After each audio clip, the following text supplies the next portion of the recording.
Hey everybody, it's Ron from Pick Dawgz here with your Pick Dawgz morning show for Tuesday, December 30th, 2025.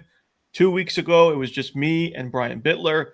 Last week, it was just me and Jay Briggs. I said, do these guys not like me? I mean, do they not want to do the show with me anymore? I felt like, what's going on here? But now we got Ruffalo, we've got Brian Bitler, we got Brad Francis, some of the sharpest minds in the industry to go over a loaded slate. We've got NHL, 3 college football, I think 4 NBA, and then like 40 college basketball games. So a little bit of everything. Should be a good show. Mr. Ruffalo, how you doing today?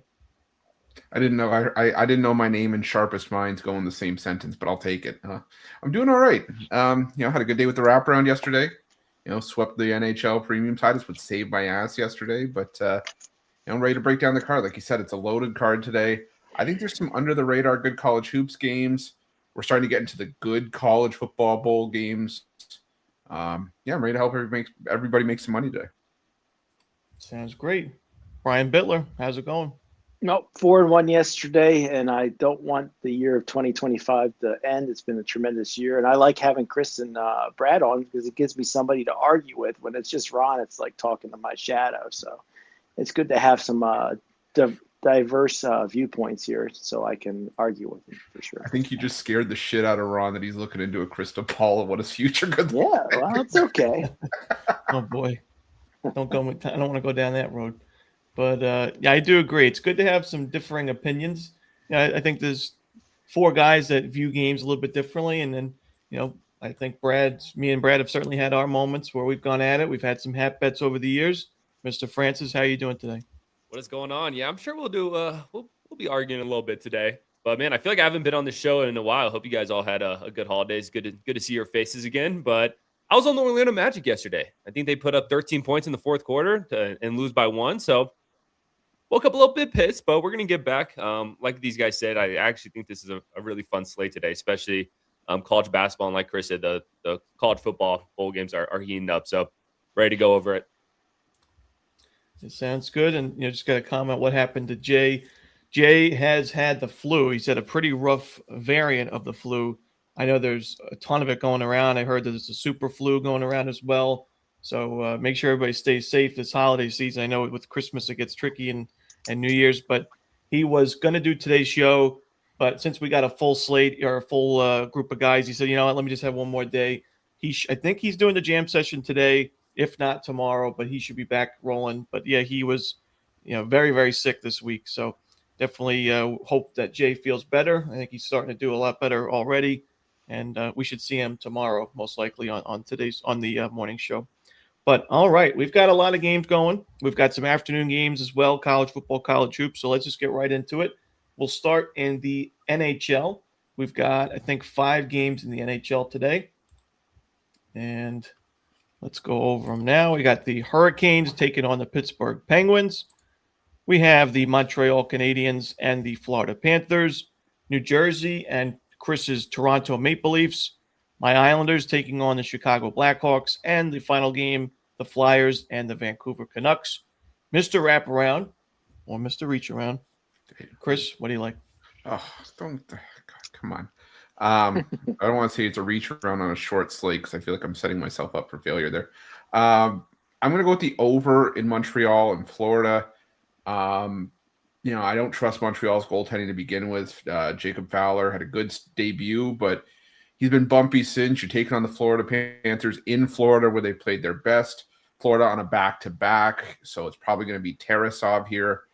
I said on the wraparound this morning, there is no further drop-off from your number 1 to number 2 goalie, in my opinion, than Florida has with Bobrovsky and Tarasov. So I think we're getting some goals here. I'm surprised it's at 5.5. I like the over there. And I'm going to go with the Islanders against the Blackhawks. 2 teams that are struggling to find the back of the net right now, but it comes down to which team do I trust more in net, and for me, that's the Islanders by a landslide, especially if it could see either Spencer Knight or Arvid Soderblom, and I'm imagining you see Ilya Sorokin here for the Islanders. So, like I said, 2 teams that are struggling to score. That's why this total's set at 5 from what I'm seeing, but I like the Islanders here. Not sure on Sorokin. He was on the IR. We'll see if he gets taken off, but Even then, I If still like not, Riddick. I still like Riddick. I like what he's done. yeah, Riddick's been great as a backup, so we'll see there for the Islanders. But Brian Bittler, you certainly love your hockey. What do you like today? Yeah, I think if you take $100 bill and you bet 100 on Montreal Canadiens and the Pittsburgh Penguins, both sitting at a little bit of plus money here, you'll definitely at least end up on a positive. I'll take the Canadiens though as my best free pick. I've been down on Montreal. I think they've overachieved so far, but this Florida team at minus 125 or so, I know without their main goaltender at net and they're on a back-to-back, it's probably why you see a lighter number, but still. I think the Canadiens are a strong play, 10-3-5 on the road this year. They play good road hockey. And the Pittsburgh Penguins, another team I think are overrated, but Carolina's the best team in the East. And at this price, I have to go with the Pittsburgh Penguins to pull off the upset. So I'm going to bet equal amounts on the Penguins and Montreal Canadiens. Sounds good. All right, Brad, what are you thinking? Yeah, I'm with you with Montreal. Even though Florida, they're playing. I feel like they've played better as the season has gone on. Montreal has been good on the road. Florida just played last night in a close and competitive game against the Capitals. Give me a little bit of plus money with a good Montreal team. I'll take a shot with it. I'm going to disagree with you on the Carolina Pittsburgh one. I just feel like I don't know. I feel like Pittsburgh's coming back down to earth after a good start to the season, and we all know Carolina is good. I feel like this is just kind of a steal. Yeah, the line is a bit fishy, but I think when it's all said and done, we're going to look back and think, damn, we should have attacked on Carolina there. So I'll take the Hurricanes. Let's see. And then I do got to lean towards the Islanders as well. Blackhawks just don't like how they're playing right now. And like Chris said, the Islanders will have a big advantage in goal. So I'll pay up for the Islanders. All right, two guys taking my Islanders. Let's get a win tonight, boys. They're a tough one of the most heartbreaking losses of the season. Had a nice lead late and blew it and lost in regulation. Hopefully the Islanders bounce back. But yeah, that was a tough one and lost Barzell to the ejection. But personally, not only do I like the Panthers tonight. I know it's not the best spot with Florida playing on the back-to-back, but I am not big on the Canadiens. I like them to miss the playoffs.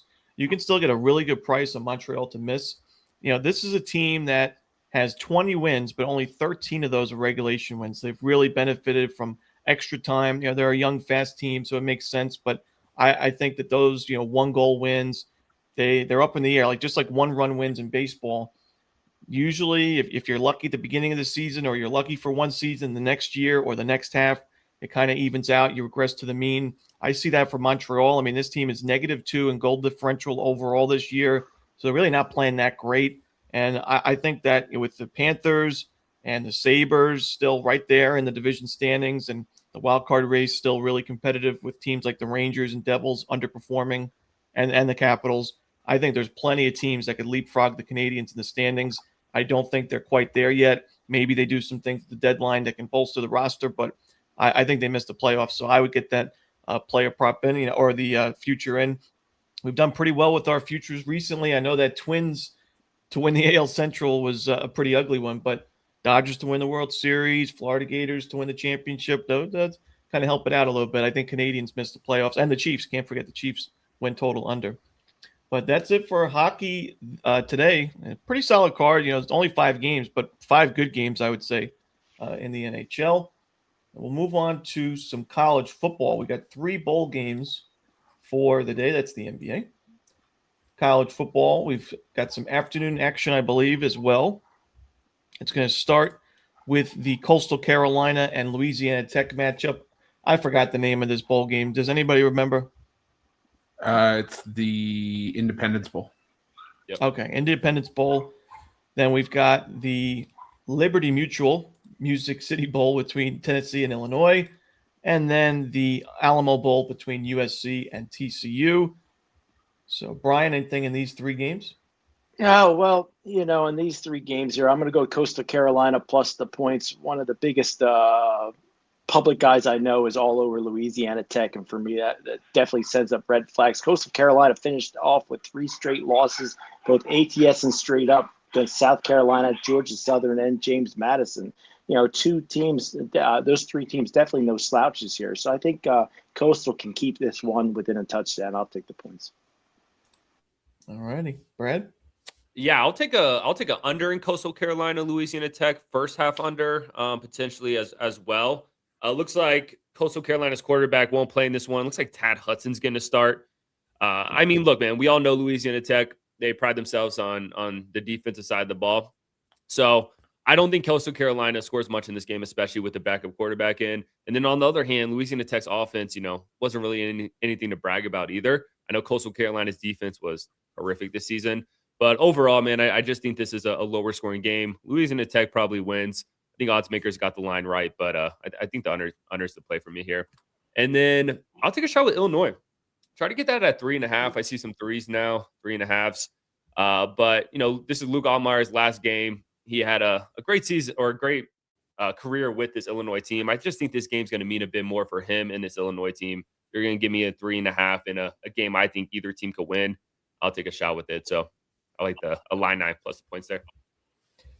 All right, Brett, I agree with you on Illinois. I would lean towards the Illini plus the points. But for me, I mean, I can't even believe Coastal Carolina is in a bowl game. Not only do I think that they're the worst team to be bowl eligible, I think that they could be one of the worst teams in the country. The fact that this team won 6 games, I'm really surprised to see it. I mean, defensively, Brad mentioned one of the worst defenses in the nation, especially against opposing ground games. One of the worst run defenses in the nation. And a La Tech team that ran it about 40 times per game, ran it for about 5 yards per game or 5 yards per carry, had one of the better O-lines in the conference. So I think the Bulldogs run all over Coastal. And then you got Tad Hudson at quarterback for the Chanticleers.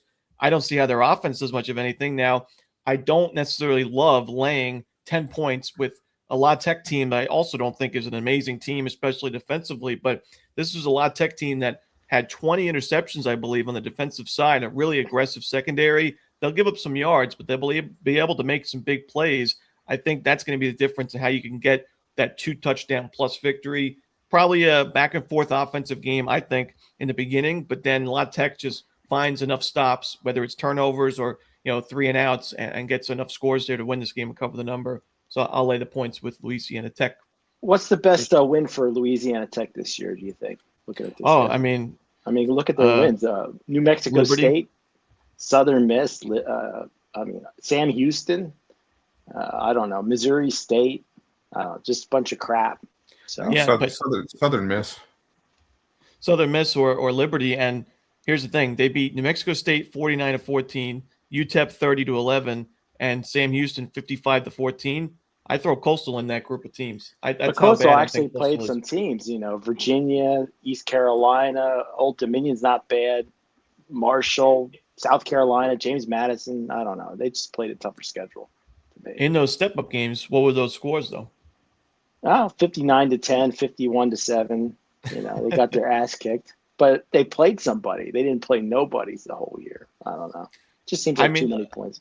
It's the Sun Belt's definitely a better conference than the Conference USA, but it's not by enough to where, just Coastal, they had some few wins because of turnovers. They were +3 in turnovers against Marshall, +2 in Georgia State, but they still got outgained in almost every game and by a large quantity almost every game. So I think that they just get run all over. They gave up more than 200 yards on the ground 7 different times this season. That's impressive. That's not easy to do. So all right, I'll lay the points with La Tech. Ruffalo, what are you thinking? I'm on board with a lot of it. I'm going to go under in Coastal La Tech with Brad. Tad Hudson starting here. I think he just got picked off again. He's terrible. I'm surprised this Coastal team scored 40+ in 4 straight games in the midway point in the season. But then you look, a lot of that was with Samari Collier at quarterback, and now he's out with a knee injury. So I don't expect Coastal to have much success here against a decent La Tech defense, who still held some decent Conference USA programs in check offensively. They weren't spectacular, but I think they'll be good enough here to hold Coastal down. But on the other side, La Tech down to their 3rd string quarterback. I think it's Trey Kukuk. Blake Baker out. The 2nd string is in the portal. So 2 teams with subpar quarterback play. I'm taking the under 49.5 all day in this one. And I'm on Illinois as well. I think that Tennessee just lost a lot of talent to the injury list, to the transfer portal, guys that are opting out, especially Chris Brazell, one of their best receivers. I'm not high on this Tennessee team with Joey Aguilar at quarterback to begin with. I think this Illinois team just has more production coming back. I think they have the better quarterback in this game in Luke Altmaier. I get why Tennessee would be favored here. It's probably going to have a stronger home contingent out for this game, being the Music City Bowl, but I got to take Illinois in the 3.5 points, whatever you can find it at. All righty, that's college football. I don't think did anybody talk about this? I got another one. Yeah, give me TCU here plus the points this morning at 6.5. Again, a lot of guys that I know that are big time squares all over USC. They're 16th ranking in the country. Big deal. I think TCU is much better than 8-4. They let me down. I think the game against BCU, but they finished strong against tough teams like Cincinnati and Houston. So for me, I'm going to take the points, and I think this will be a 3-point game here for TCU. I think the problem now when it's like we just don't know how TCU's backup quarterback's going to play. You know, we know SC's quarterback could move the ball in Maeva, but I just think there's a lot of questions with I can't think of his name right now, but with no Josh Hoover. I don't know. Josh Hoover's gone. Yeah, so I mean, your USC got their starting quarterback, TCU got a backup quarterback. I don't know. It's a tough. However, USC starting quarterback, TCU backup, still the line is below 7. See, I'm playing a number. I don't, for me, I don't you guys give a crap who's playing. Ken Seals. Ken Seals. Former Vanderbilt fame. Well, I'm not necessarily line reading. Like I said, I don't believe in the mantra of the line tells you what you need to know. But considering, you can expect the quarterback play to be just fine, in my opinion. I don't see a giant drop off. I think TCU is going to – you saw them run 52 times against Cincinnati last game. I think they'll stick to the ground game. That they should be able to run the football on USC. It's just so hard with USC's opt-outs. They're missing their two top receivers, a top tight end, starting linebacker, starting safety. Jade Maava is going to play, it looks like, but who's he going to throw to? Yeah, interesting. How many stops can USC get? I don't think too many. No. Give me TCU money line. Money line. Wow, you got check out the balls in Romanelli today. Guys, see. Wouldn't be the first time you've done it. We'll just move on from that. Sorry, no comment. Ruthless jokes. You need a buzzer. I cannot confirm nor deny. College hoops. We'll go to college hoops. We've got some afternoon action, and we got some afternoon action tomorrow as well, New Year's Eve. So love some midday college basketball weekday action. But we've got let's start with 1 o'clock Eastern, Vermont, Princeton.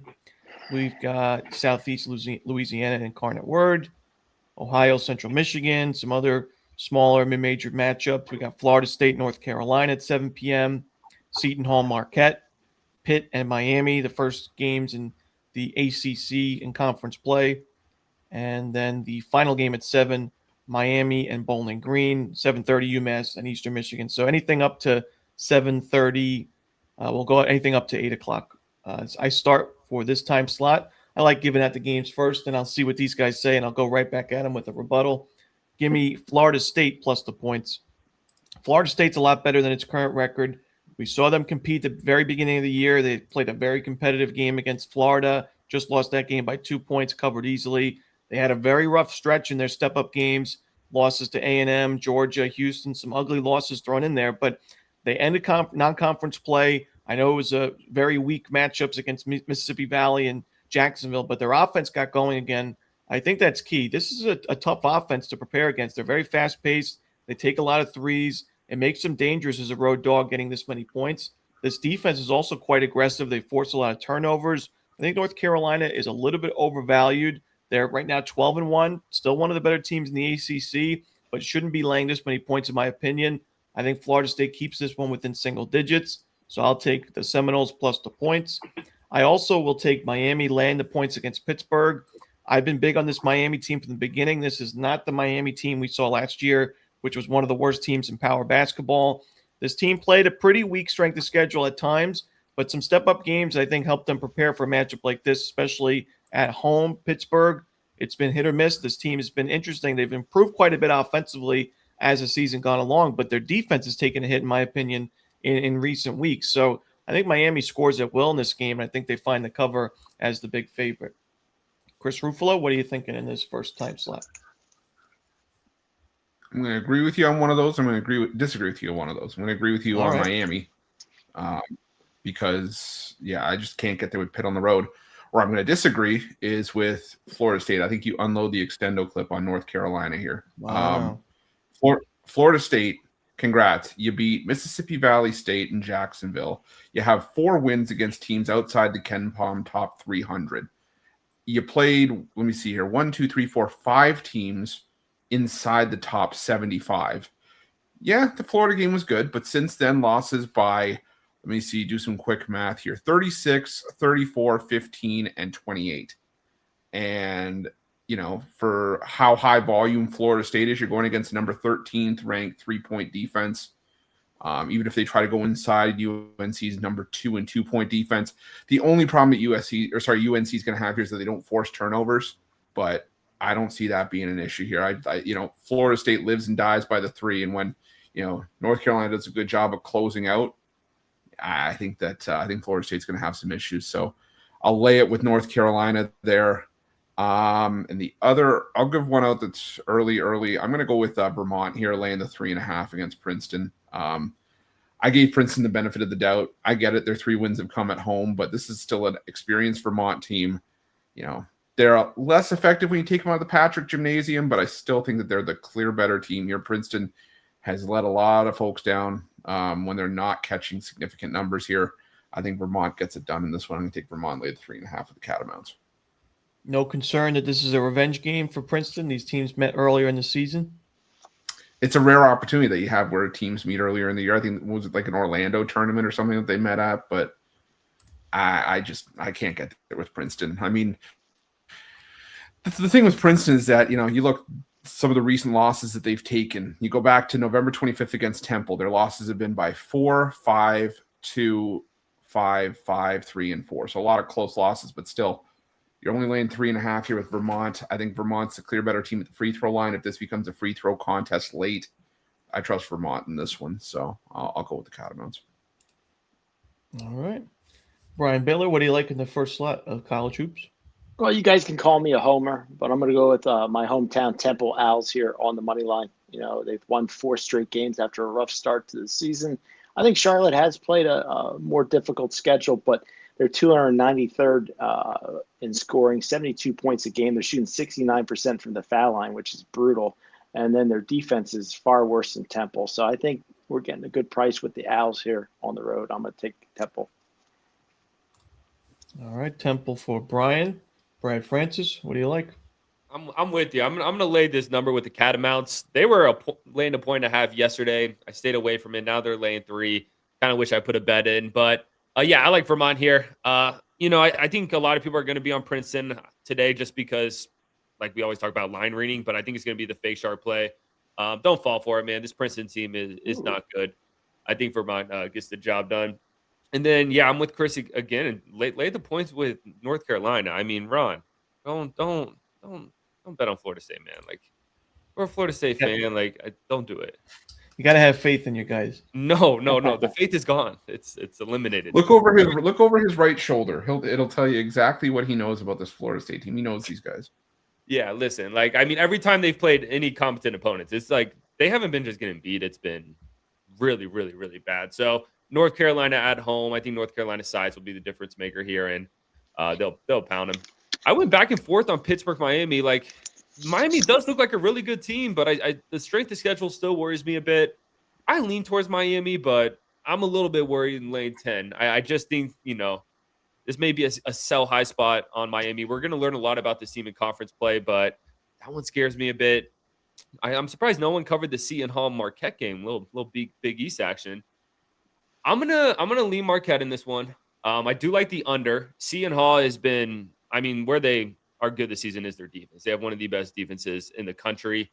I just think this is going to be a slow pace, rock fight type of game. Points will come at a premium. So I like an under, but I do lean Marquette. I think Seton Hall at this point is a little bit overrated, and we all know conference games, home court advantages, they're unreal. So under and then Marquette. You want to take a guess at what I was going to say, you want to take a guess at what Seton Hall's non-conference strength of schedule was? Talk about their defense. Oh, Out of 365 teams. 40th. no, it's gonna be like 310, Close. 304. 304. Okay. Oh, Seton Hall. Yeah, Seton Hall. I mean, I think that defense is still good, but no, yeah, they're So you're talking Marquette. No. What's Marquette? They got to be top 100. Non-conference 136. Wow, they played tough team. They have. Purdue, Indiana. You guys like Marquette? Purdue, Indiana, Wisconsin, Oklahoma, Maryland, Dayton, where there's 6. Man, that's not top 100. That's the overall strength of schedule is 79 because they're factoring in Georgetown and Creighton, but non-conference is 136. This game's my premium. Easy winner here. Okay. Marquette, Seton Hall. Well, I gotta mention, I never have ever thought about taking a teaser in a college basketball game or an NBA game. But this is a spot where I think it could make some kind of sense. Still not a great bet in terms of plus EV, but this is a Princeton team that in their last 7 games has lost all 7, but have been decided by 5 points or less each time. 4 points to Temple, 5 to Vermont, 2 to St. Joe's, 5 to Monmouth, 5 to Loyola, 3 to Merrimack, and 4 to Temple. You're getting 3.5 right now. If you can bump that up to, if it's a 6-point teaser, 4-point teaser, get that 8 to 10-point range, and then you take a play like the Boston Celtics on the road, laying right now, I think 8.5, right around there. You bring that down to less than a bucket. I wouldn't be mad with that type of teaser, 2-team teaser. So Princeton's done a good job at keeping things close. For the record, if you do bump it up to 5.5, the book I'm looking at right now has it at minus 155. So if you think it's going to stay around that 5-point range, if you think that trend continues, you're paying an extra 40 cents, but that's not bad. Yeah, I would rather just do a teaser though, because that's only 2 points for a big chunk of juice. No, that's fair, but I think that's part of the reasoning for it. But yeah, they play a lot of low scoring games, so they haven't been very good, but they at least keep things close. I think they can. I don't know if they'll be able to cover the spread at 3.5. We'll see if it can get up to that 4 or 5.5 before tip. You got an hour and a half, but I've never heard you give out a teaser before, so this is the first time never. ever. Yeah, just something interesting. I mean, 7 straight losses, but all of them by 5 or less. That's got to be pretty tough for the team in terms of their all the heartbreaking losses they've taken. A lot of those on the road, neutral sites, so many close games. But I actually got another one. I like Milwaukee over Wisconsin. Obviously, a massive game for them playing their big bros. Wisconsin, of course, about to go into conference play. I think Milwaukee can keep that one close. And I don't know, Wisconsin. I think let's be real. I don't think this team's going to have a great season. I think they take a step down. So I'll take Milwaukee. Why do you say that Wisconsin's not going to have a good season? I mean, look what they've done this season. Every time they've played anyone competent, it's been pretty damn ugly. I mean, did you see what Nebraska did to them? Granted, they are home in this one where they're 7-0, but lost to Villanova by double digits. Got aired out by the Huskers in overtime against Villanova. The Nova game was overtime.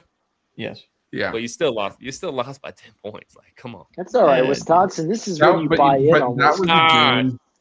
But that was a game where Wisconsin was trailing for a lot of it. They found a way to get back in it, and then they just ran out of gas.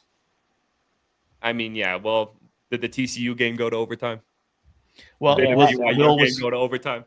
The question is, Brad, if you want to make a hat bet, will Wisconsin make the NCAA tournament? What do you say?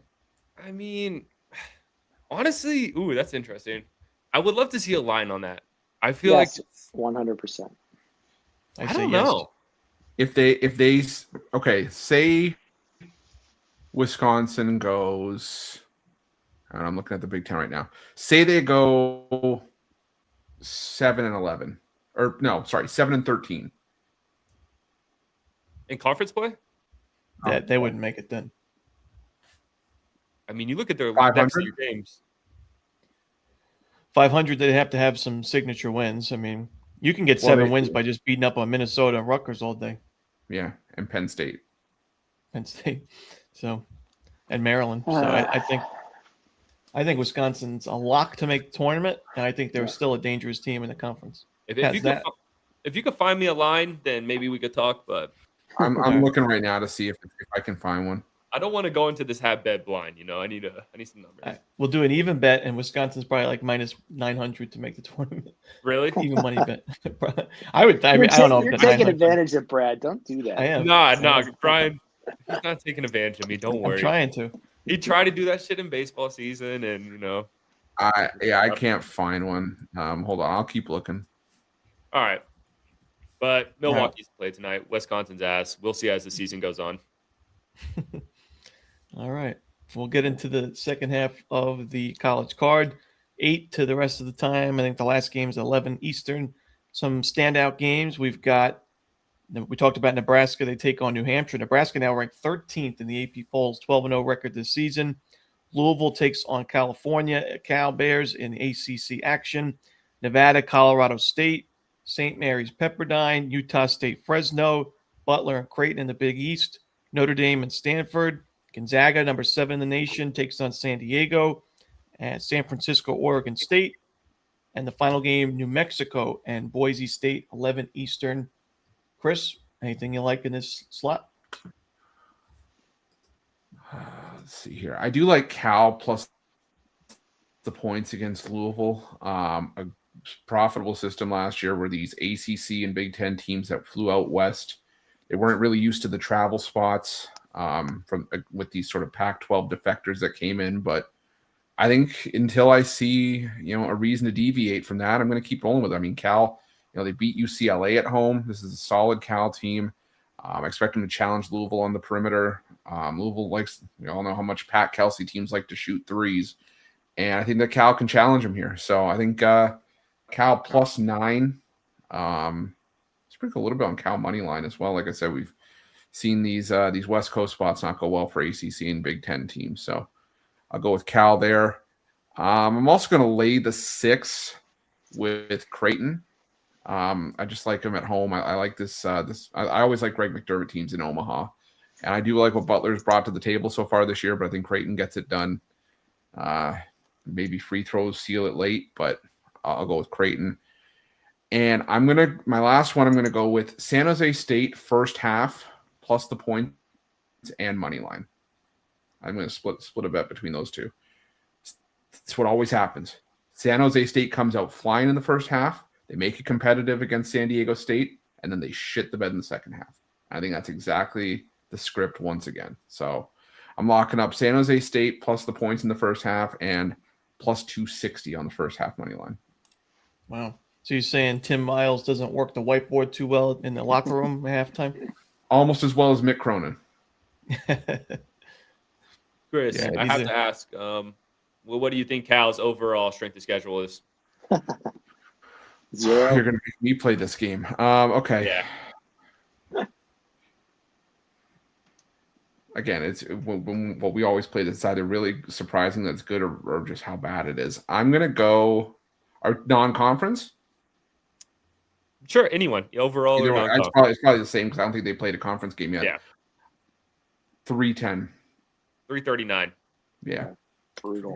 Louisville may smack them today. I don't know. It's tough. It's my turn. Yeah. Let's go. Oh, yeah, If not your shine, Brian.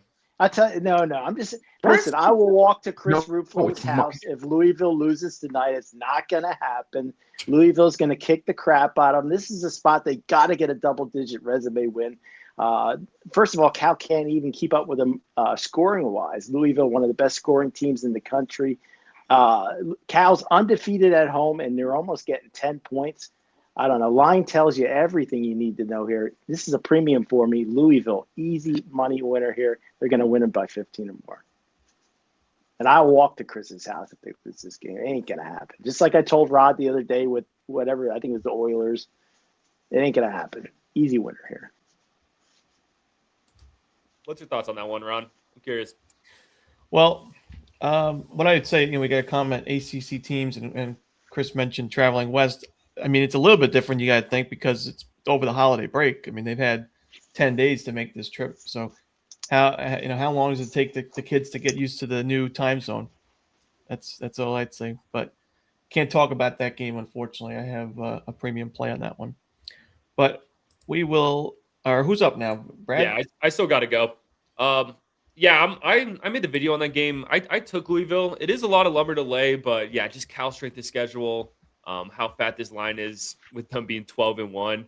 I feel like Louisville has to be the play there. So I like Louisville. New Mexico, Boise State, I think is going to be a great late night game.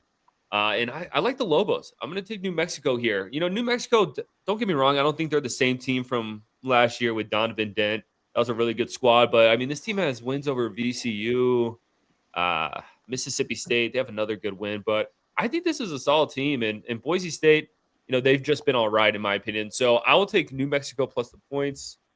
Let's see. I feel like I have some other stuff in here. Colorado State lane 2.5. I mean, that seems too easy. That one worries me, but I do like Colorado State lane 2.5. And I'll do it. Yeah, I like Colorado State too. I gave that out on the bank shot breakdown. They had a miserable performance before the break, lost by 42, but that was a bad matchup. That was on the road. Now you're back at home. You match up well with Nevada, as the Rams should be able to get some three-pointers falling like they usually do, number one in the country in three-point shooting against a not-so-great three-point defense. So I think we get a cheap price because Nevada's got a great record. They open conference play with a win, and Colorado State's coming off that bad loss. If it wasn't for those recent results, if Colorado State went on the road and beat Utah State, they would be a 6.5, 7-point favorite. But since they lost that game in the way they did, I think that we're getting a discount price with still a very capable team. I also like New Hampshire. I gave that one on the breakdown plus the points. Listen, Nebraska, great team. Are they 13th best in the nation? I'm not so sure. But are they a 30.5-point favorite? And really, most spots, I don't think so. Similar to the matchup with North Dakota, New Hampshire, while they're not a great team on really either end of the court, they force some tough shots, decent defensive rebounding team. They take care of the ball. They take a good amount of threes. They make them at an okay rate. I think that they can hit enough tough shots in this game to keep it close, keep it lower scoring. I think the under is in play. I think those 30.5 points, I think that's just way too many. So I'll take them with New Hampshire.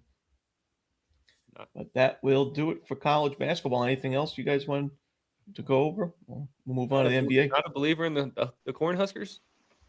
Listen, did you not hear what I said at the beginning? I said I think they're a great team. Do I think they're the 13th best team? No. That home court advantage is crazy, though. Great home court advantage, but it didn't matter against North Dakota, and it ain't going to matter against New Hampshire. Uh-oh. Jay Briggs has entered the studio. Where is he? Oh, God. I think he's coming to talk Lakers and Pistons. That's what he's going to be talking. Back. Flu game Jay is here. Don't be coughing on the microphone. Yeah, I don't want to come through the microphone. Yeah, easy there, Rudy. Yeah, easy there, Mr. Gobert. Look, I just came to get y'all one college basketball lock, okay? Lock. Louisville, lay it. Okay. There you go. See, All right, he's not all right, delusional. great. I feel He's good right. about Cal money line now. Yeah. All y'all on. Cal's not going to win the Go ahead. game. There's no Like- chance in hell. Just go ahead. Cal and lay it. reverse Get out of town. alternate line. They got one loss, but they're a 9.5-point dog. Tell you And they're everything- undefeated at home. Cal, the Cal Bears are. Come on now. tell you everything you need to know, man. So I'm glad Jay came on. He knows exactly what he's talking about. yeah, man, I've been down and out. He's not feeling well. He's clearly delirious. He's got a fever. So What's your excuse? You give the people NBA play. You got anything? yeah. Did you already do NBA?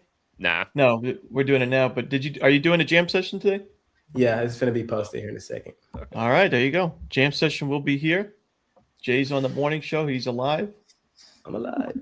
Maybe not alive and well, alive and okay, I guess. But yeah, the flu is no joke. I mean, you could tell him yourself. Oh, yeah, like You've been I going have through to it. stay in bed all day long. Yeah. I can't get up. Yeah, it's horrible. I hate the flu. That's why I don't go out of my house. I don't want to catch anything. Yeah, that herpagonisyphilades really sucks. Yeah. Womp, womp, womp, womp. This is Blah, blah, blah, blah, blah, blah, blah. Uh-oh. It's a rivalry brewing here between Ruffalo and Brian. We'll see who gets the last laugh in that Cal game. I'll We'll go see to the him on NBA. Thursday. On Thursday, I'll remind them. We'll go to the NBA. We've got 4 games tonight. We've got the Sixers and the Grizzlies. Got the Celtics and the Jazz. I mentioned that 2-team teaser. I like Boston there. We got the Pistons and the Lakers, and the Kings and the Clippers. Start with Brad. Anything in the NBA for you, sir? Yeah, honestly, guys, I do not like this NBA slate. I don't know how you guys feel. I made a video on Philadelphia, Memphis. I took an under there. I mean, unders in Memphis games have been so damn good this season. I think points come at a premium. Surprised to see that number all the way up at 234. I would honestly put that in the high 20s. So I like an under. You know, I understand this is an awful matchup for Utah, a team that can't stop the three. Boston, that's all they do is shoot threes. But I can't help but take 8.5 here with the Jazz at home. I just can't help it. This is a Jazz team that's won me money in Utah this season and over the last couple seasons. So I'm going to stick to my systems here. I think the Jazz can keep that one somewhat close.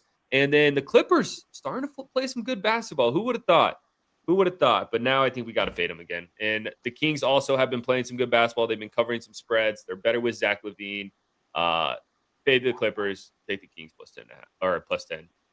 Detroit Lakers, that one's kind of crazy. I mean, the fact that Detroit's laying 3 on the road here, it looks like the Lakers are healthy. It's wild. Detroit's getting a bunch of line respect here and kind of honestly lean that way. I'll take a shot with Detroit coming off a tough loss in their last game. I think this one means a lot for them. Finish off this West Coast road trip, and I think they get a winning cover. So that's what the NBA plays. Listen to this guy. He says he doesn't like the NBA card. He gives out a gives out play on pick every on I every know. I card. just kept going. That's the man of the people here, Mr. The Brad. more I started talking about him, I kind of do like him, actually. He's like, oh, this slate's terrible. I like the under. I like the Jazz. Give me the Kings. You want? And the thing is, he takes the worst teams in the league, Kings and Jazz. I mean, go ahead, Brad. You can have them if you want. Go ahead, Brad Bittler. Yep. No, Brad Bittler. I've been I like hanging out with Brad. Ryan too much. He's speaking my language. Anyway, in my slot here, I'm going to take one play. It's Detroit Pistons laying the 2.5. Detroit off losses to Utah and the Clippers. This is a game they got to have line, just like that Louisville game. I have a feeling Jay's going to disagree with me and take the LA Lakers. But for me here, I got to go Pistons. They have to have this one. And line tells you what you need to know here. Take the Pistons. You are Mr. right. Jam Session. I am on the other side. I'm on the Lakers. For me, it just comes down to I don't like the spot for the Pistons. It's their 5th straight road game. That's not a good spot. B, they just got flooded by the Clippers and lost to the Jazz. The Lakers are coming off a good home win. The Lakers are still the 2nd most profitable home team last season and this season combined behind behind the Thunder. They've covered in over 60% of their games in this subset. The Pistons just feel overrated and overvalued in this spot. My model says full season long, the Pistons should be a 1-point favorite in this game. Last 3 games, it does have them a 5-point favorite, but I think the Lakers come in here and hoop, man. I just don't think they should be a dog to the Pistons. That's all I'm saying. I just don't think they should be a dog, not at home. If this was in Detroit, I could see the line, but in LA, I can't. So I would lean LA. I don't know if I'm going to bet it or not because I do kind of see what Brian is saying, with the Pistons being the favorite in this one. Should be -3 Lakers. That's what the line should be, in my opinion. So when I see something like this, I'm just jumping on the other side.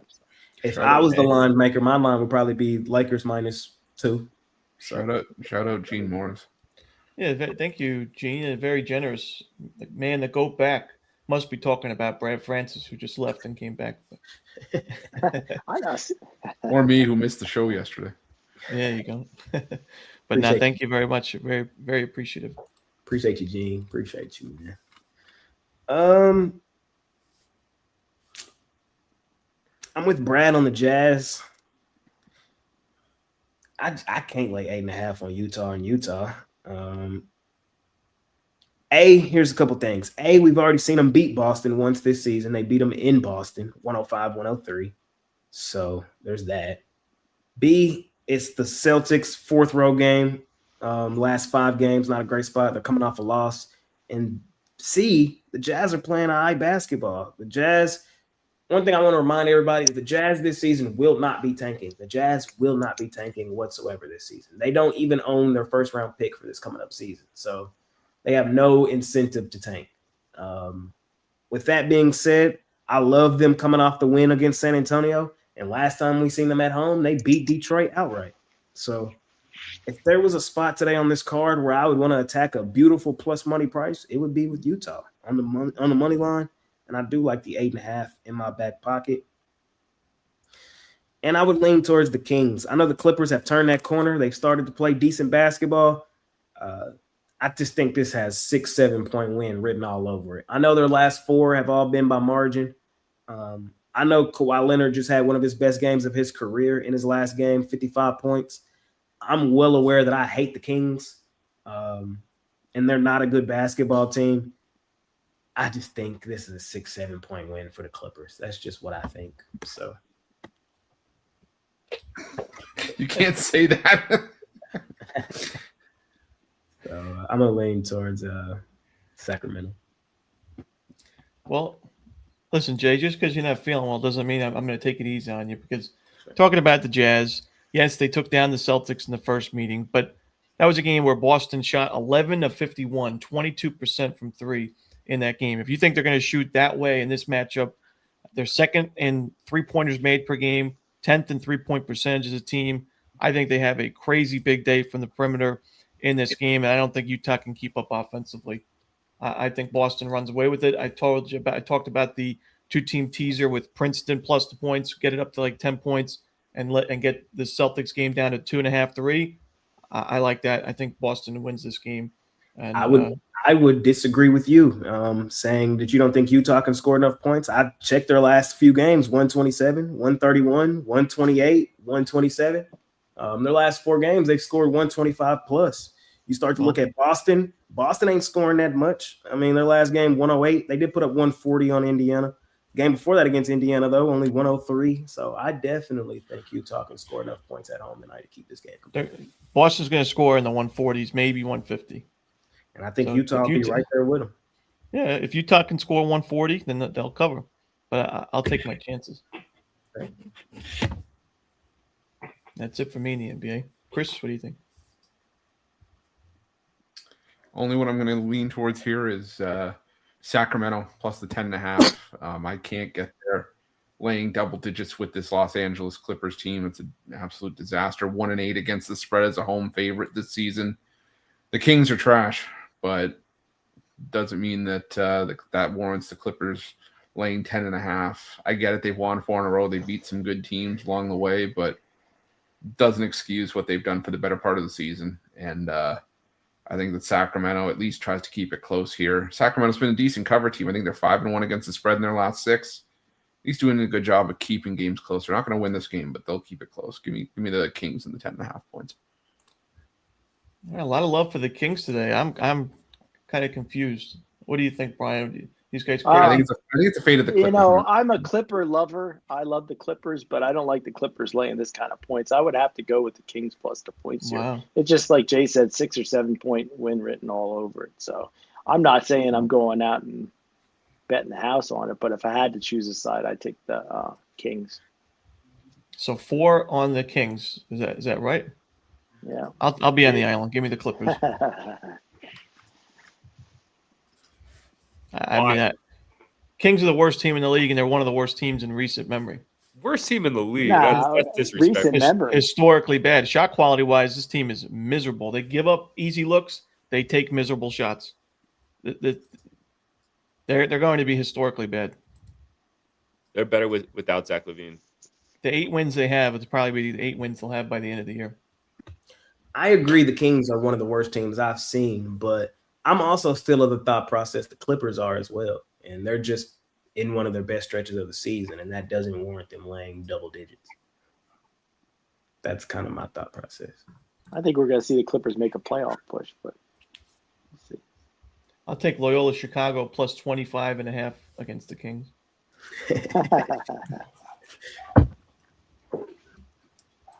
All right, that does it. That's everything.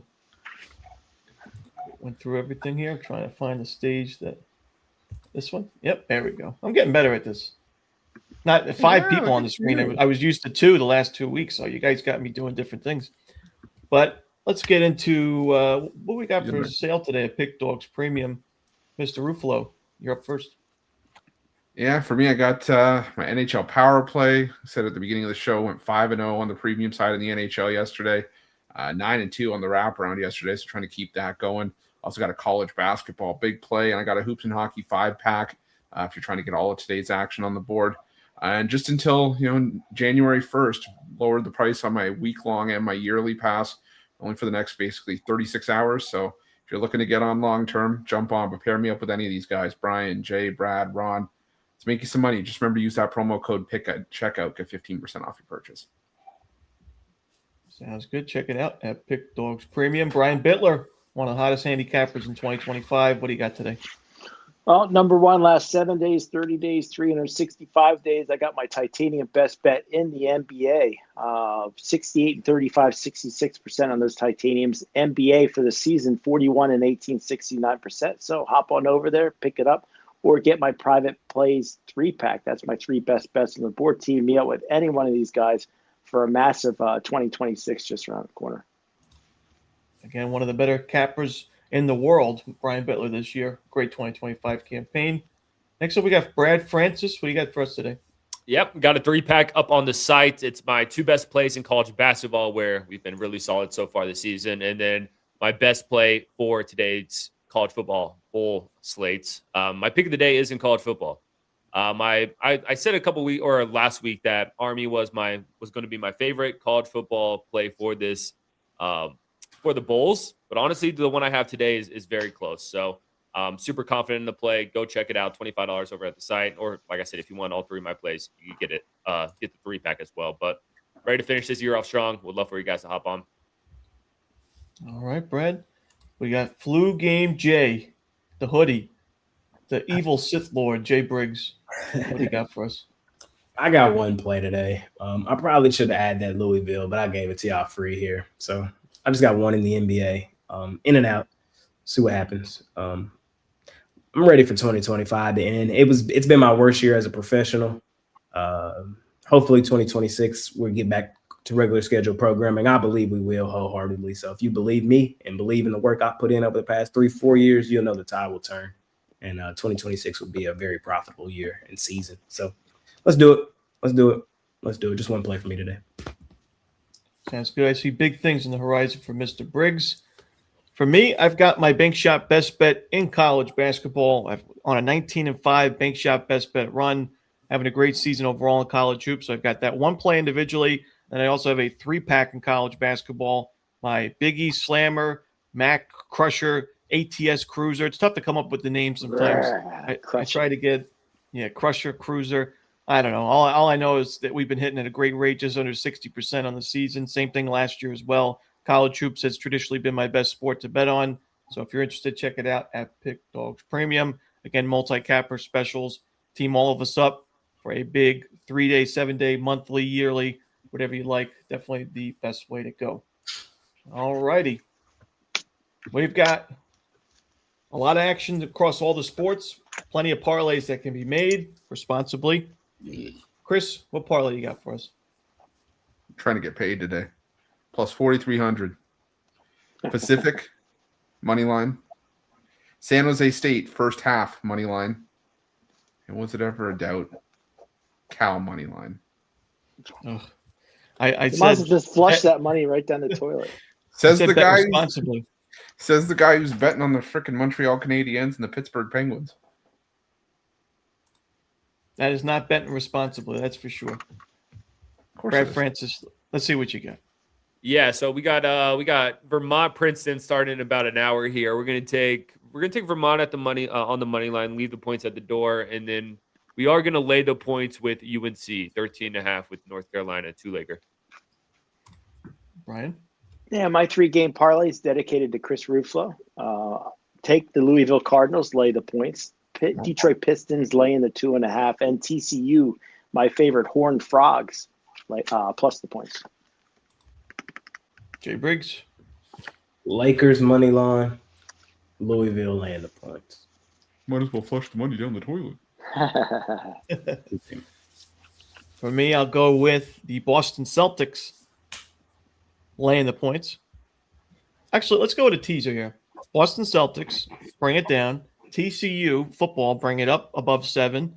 and Princeton plus a 3.5, move it up to 9.5 points. I like it. 6-point teaser, 3-teamer. And that's it. Those are the 4 sports. Thanks for joining us. Had a great crew today, great audience as well. We'll try to act more professional tomorrow. I'll see you next Tuesday as the host, and these guys will see you the rest of the week. As always, good luck.